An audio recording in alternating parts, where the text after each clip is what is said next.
बार बार सीटों को बेचा जाए। ये परंपरा बन चुकी है इस राज्य की, इसलिए विश्वास करना कठिन है। आज से लेकर हम 12 तारीख तक राज्य में रहेंगे। सुबह हम एक विधायक के रूप में रहेंगे और रात को विद्यार्थी के रूप में छात्रों के संभाग हो जाएंगे। नहीं, उन्होंने कहा कि नहीं भैया किसके नाम पे दीजिए, केस नहीं देना, सामान दीजिए।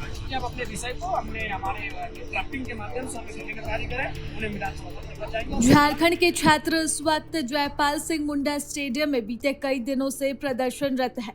इनका यह सत्याग्रह जो एसएससी, सीजीएल और जेपीएससी परीक्षाओं में धांधली के खिलाफ है। छात्रों का आरोप है कि 14वीं जेपीएससी परीक्षा में धांधली हुई है, जिसके बाद से अपनी 4 मांगों के साथ छात्र लगातार प्रदर्शन कर रहे हैं और विधानसभा घेराव की तैयारी भी कर रहे हैं। अब छात्रों से मिलने देर रात जयराम महतो भी सत्याग्रह स्थल पर पहुंचे, जहां पहले से 2 मंच बने थे। एक तरफ वो मंच जहां छात्र तिरपाल के नीचे रह रहे थे, तो वहीं दूसरा मंच जहां देवेंद्र नाथ महतो अनशन पर बैठे हुए हैं। इस दौरान डुमरू विधायक जयराम महतो ने दोनों ही मंचों पर छात्रों से मुलाकात की और अपनी बात रखी। वह कहते हैं कि हर संभव कोशिश करेंगे कि वह छात्रों की मदद करें। यहाँ पर विधानसभा का सत्र होने वाला है और दिन में वह विधायक के तौर पर छात्रों की आवाज उठाएंगे और रात होते ही वह छात्रों की तरह इस आंदोलन का हिस्सा भी बनेंगे। आपको बता दें कि विधानसभा का सत्र 6 तारीख से शुरू होने जा रहा है। इस चलते भी छात्रों का मनोबल बढ़ा हुआ है और छात्रों का मानना है कि इस विधानसभा सत्र में उनके मुद्दे उठेंगे और इन मुद्दों पर बातें भी होंगी। हालांकि इस दौरान विधायक जयराम महतो ने छात्रों को चेक के जरिए कुछ राशि देने की कोशिश की, लेकिन छात्रों ने ये राशि लेने से इनकार कर दिया है। छात्रों का कहना है कि मदद के तौर पर वह सामान दे सकते हैं, लेकिन वह चेक नहीं ले सकते हैं। हम लोगों का हमेशा छात्र आंदोलन होने के नाते मैं उनसे खेद प्रकट करता हूँ। हमारी कोई ऐसी मंशा नहीं है, ना कभी रहेगी। हम लोग छात्र आंदोलन की उपज है। सबसे ज्यादा पिछले 1.5-2 सालों में अगर मुकदमे हुए हैं तो हमारे साथियों पर हुए हैं, इसमें लाठीचार्ज नहीं हुआ। देवेंद्र जी, जय जी, हम पे मनोज जी, महेंद्र जी, संजय जी, अनगिनत लोगों पे हमारी लाठीचार्ज है, अनगिनत मतलब कह नहीं सकते हैं। तो हम लोगों का हमेशा छात्र आंदोलन समर्थन रहा है। कुछ अगर ऐसी कुछ विषय आए उसको लेकर हमारी ओर से भी हम कहते हैं। आपका एक बयान भी आया जिसको लेकर छात्रों में नाराजगी छात्र बता रहे थे, जब विरोध किया गया देवेंद्र नाथ महतो का, जब जयराम महतो ने कहा कि यूपी बिहार के लोग कोचिंग वाले विरोध कर रहे हैं, आज इसी मंच पर आप आए। ऐसा नहीं है, ये किसी कोचिंग का मंच नहीं है भाई, ये छात्रों का मंच है, इस राज्य के छात्रों का मंच है, छात्रों का मंच है, बिल्कुल छात्रों का मंच है। छात्रों हमारे छात्र है, हमारे घर के बच्चे हैं। कौन? हमारे घर के बच्चे जिन्होंने हमें विधायक बनाया, जिनके माता पिता ने हमें वोट दिया। मतलब सुनने में कंफ्यूजन हुआ। देखिए, हमारा कहना अगर कुछ ऐसी भ्रांतियां हुई है तो उनको उन पे चर्चा करने का समय नहीं है। इस आंदोलन को पूरा देश देखता है। छोटी छोटी बातें होती हैं बड़े बड़े कार्यक्रमों में, दिल्ली के जंतर मंतर में भी हुई, लेकिन ओवरऑल छात्रों की जीत हुई। हमारा अभी ध्येय, हमारा अभी लक्ष्य यही है छात्रों की जीत। जब आप साथ में तो फिर 2 मंच थे, क्या आप कहेंगे देवेंद्र जी जो अनशन पे बैठे हैं वो नैतिक समर्थन देके अनशन भाई और छात्रों के साथ? जी, मैं बिल्कुल कहूँगा, लेकिन आप भी जानते हैं देवेंद्र जी का जो जीवन रहा है, वो छात्र आंदोलन को लेकर अपना सब कुछ निछावर करने को तैयार रहते हैं। वो कई बार लाठियां खाए, आपने देखा, मतलब इस प्रकार से उनका लाठीचार्ज हुआ है, उसका व्याख्या नहीं कर सकते। वो व्यक्ति एक अलग मैंने छात्रों के प्रति उनका जो जुनून है वो अलग लेवल का है। फिर भी हम कहेंगे कि सब लोग सब ठीक है, सब लेवल है। अभी छात्रों ने क्या मांग रखा है? छात्रों ने यही मांग रखा है कि हमारे जो विषय है उनको आप काम करें। तो मैंने कहा कि आप अपने विषय को हमारे ड्राफ्टिंग के माध्यम से हमें देने का कार्य करें, उन्हें विधानसभा जाएंगे। और सड़क में भी जब जब आपका आंदोलन होगा, जब जब जिस तरीके से हमारी जरूरत होगी, हम आपका समर्थन करेंगे। जैसे कि हम इनको सहयोग करें तो नहीं, आप सामान ला कर दीजिए, जैसा कहेंगे उस रूप में हम सहयोग करने के लिए तैयार हैं। चेक दे रहे नहीं, उन्होंने कहा कि नहीं भैया किसके नाम पे दीजिए, कैश में नहीं देना, सामान दीजिए, ठहरने का सामान, खाने का सामान, वो सारी व्यवस्थाएं चाहिए। बिल्कुल उसको हम लोग व्यवस्था के तौर पर खुद पहुँचा। देवेंद्र नाथ जी ने 10 तारीख को विधानसभा घेराव का ऐलान किया। छात्र बोल रहे हैं कि कोई पार्टी का नहीं है आपका। नहीं, हम आसपास कह रहे हैं छात्र घोषणा करें, हम लोग छात्रों के साथ। छात्र तो 10 तारीख को, हाँ, तो हम लोग उनके आंदोलन का समर्थन करते हैं। देखिए, इसको लेकर आप जानते हैं, हम तो भाई धनबाद में थे, ये आप जानते हैं कैसे हुआ, तो इसके लिए आप लोग भी सब स्टूडेंट हैं और आपको दिशा निर्देश करने वाले आपके प्रोफेसर भी आ रहे हैं, इंटेलेक्चुअल लोग हैं। तो इतना ये अगर विषय था तो इसको आप लोगों को कम्युनिकेट करना चाहिए। सर क्या जेल के लोगों को बोलेंगे सर कि झगड़ा क्रिएट नहीं करे? कार्रवाई जो है वो शुरू करेंगे।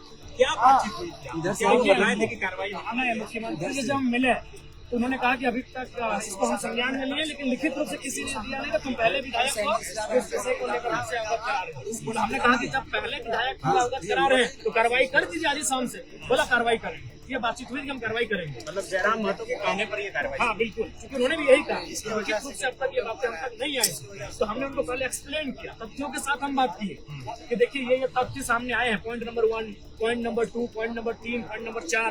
और मैंने उनको लगभग 7-8 मिनट की जो डिस्कशन था हम दोनों के बीच का, उसमें मैंने उनको समझाया। महामहिम के पास गए, उनको भी मैंने उन पॉइंट को 1 by 1 करके समझाया और ये मैंने उनको आश्वस्त किया कि इसमें धांधली और गड़बड़ी 100% हुई।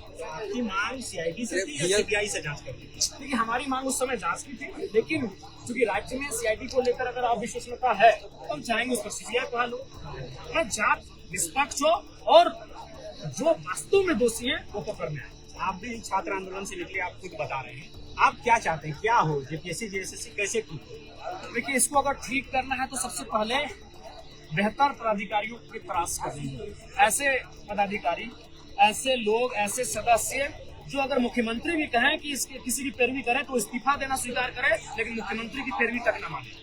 अभी संभव है? बिल्कुल संभव है। कई आईएएस ऐसे हैं। अभी देखिए महाराष्ट्र में एक आईएएस की काम के चर्चे आ रहे हैं। ये हाईकोर्ट में जाकर उन्होंने छापा मार दिया। न्यायालय सर्वोपरि होता है, यहाँ वो अपना एक्टिविटी दिखा गए, अपने अधिकार क्षेत्र को, जो कार्य क्षेत्र उसको दिखा गए। तो है, उन्हें खोजने की आवश्यकता है। अब बताइए ख्यांति जी कहाँ के हैं? मिजोरम। बताइए वहाँ से हमको यहाँ का कोई अनुभव नहीं, क्या जानते हैं नहीं जानते, आप उनको यहाँ लेकर आए। अब बताइए सदस्य में हम अपने महासचिव की पत्नी को लेकर गए, अरे क्या करेंगे भाई, अपने परिवार के लोगों को सदस्य बना घुसा दे रहे हैं। अरे महासचिव का जो पद है अभी झारखंड मुक्ति मोर्चा में, तो कैबिनेट मिनिस्टर के बराबर है। क्या जरूरत है उनकी पत्नी को सदस्य बनाने की? शुरू से होते रहा है तो क्यों नियमावली बदलने की जरूरत? बिल्कुल बदलने की जरूरत है कि किसी भी मतलब ऐसा पॉलिटिकल लीडर से संबंधित व्यक्ति का परिवार सदस्य ना हो। रहेंगे तो धांधली होगा ही। और हमें समझ में नहीं आता है क्या मुख्यमंत्री जी को पैरवी करने की आवश्यकता नहीं है, तो उनको आमूल चूल बदलाव करने की आवश्यकता है। बिल्कुल इसका जो सिस्टम है उस सिस्टम को बदलना होगा। आज हम यहाँ आने से पहले 2 आईएएस से मिलकर आए, 2 जिलों के उपायुक्त से मिले।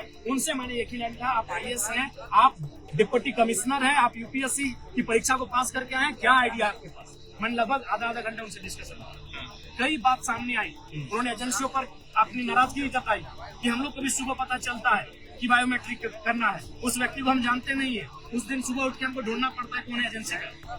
कई उन्होंने समस्याएं गिनवाई, तो हमें लगता है उन सारी समस्याओं को निचोड़ बनाकर विधानसभा सभा में लाने का काम करेंगे। और बात एक खबर आ रही है कि सरकार एक हाई लेवल कमेटी बना रही है। और दूसरा, आज मुख्यमंत्री हेमंत सोरेन का भी एक बयान आया है कि मैं सीना चीर कर दिखा सकता हूँ कि इस मसले पर मैं कितना गंभीर हूँ। देखिए अगर एक बार होता तो हम लोग जानते, बार बार सीटों को बेचा जाता। ये परंपरा बन चुकी है इस राज्य की, इसलिए विश्वास करना कठिन है। ये परंपरा बन चुकी है इस राज्य की, सीटों को बेचने की परंपरा बन चुकी है। हर एक जगह जेपीएससी हो, सीजीएल हो, टीचर वाली में वो तो किस्तों में रिजल्ट आ रहा है। 10 को आया, फिर 1 महीना बाद 15 को आएगा, फिर 15 दिन बाद 8 को आएगा। इसका मतलब है जो लोग दान दक्षिणा पहुंचा रहे रिजल्ट जारी हो रहा है। हर एक परीक्षा कटघरे में आके खड़ी हो चुकी है। बाकायदा जो मैंने चपरासी और मैंने हवलदार के जो दौड़ हो रहे हैं उनमें सवाल खड़े हो रहे हैं। तो ये तो जेपीएससी का मामला है, राज्य की सर्वोच्च संस्था और सर्वोच्च मैंने नियुक्ति देने वाली संस्था का। एक कांग्रेस के एक नेता है, प्रवक्ता भी रहे आरोप ने फेसबुक पे लिखा है कि जेएसएससी सचिव सुधीर गुप्ता सभी सरकारी नौकरी बेचता है, पक्की जानकारी और जिम्मेदारी के साथ। क्योंकि सरकार में शामिल लोग बोल रहे हैं, तो अगर सरकार में शामिल लोग बोल रहे हैं तो जाहिर सी बात है, कुछ तो बात है, तभी तो बोल रहे हैं। आज सच्चाई हर एक पदाधिकारी जो सिस्टम में बैठे लोग हैं वो अपने परिवार के लोगों को सेट कर रहे हैं या तो मोटे रकम लेकर सीटों को बेचने का काम कर रहे हैं। इसीलिए इसकी उच्च स्तरीय निष्पक्ष जांच होगी तो मुझे लगता है सारे चेहरे सामने आकर खड़े होंगे। मतलब हर परिस्थिति में आप छात्रों के साथ हैं, छात्र की जो भी मांग है उसके साथ है, उस मंच के साथ। देखिए हम लोग छात्रों की मांग के साथ हैं और हम चाहेंगे कि छात्रों में एक समन्वय हो। कुछ अगर भ्रांतियां हुई हैं तो सभी एकेडमिक पढ़े लिखे लोग हैं, तो बूस्ट करने की आवश्यकता है। प्रभात खबर.com, विश्वास वही, रफ्तार नहीं।